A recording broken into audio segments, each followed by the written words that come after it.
In today's video, I will show you how to install Python and VSCode on Windows 10 or 11.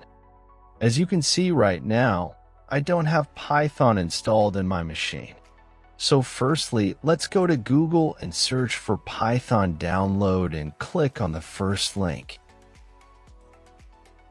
First download button will be for latest available version, but sometimes you might need to download older versions. Right now, I'm just going to click on Download Python 3.12. But when you are watching new version is available, don't worry and install newest version. Clicking on the button will start downloading process. If it's not, just click on Download Unverified File. After download is finished, just lock downloaded file and click on it. If you get this pop-up, just click on Change My App Recommendation Settings and in drop-down, select Anywhere. Now again, double-click Installer. Now check both check marks and press Install Now. And installation process will start. When it's finished, go to Terminal and type Python, and you should go into Python.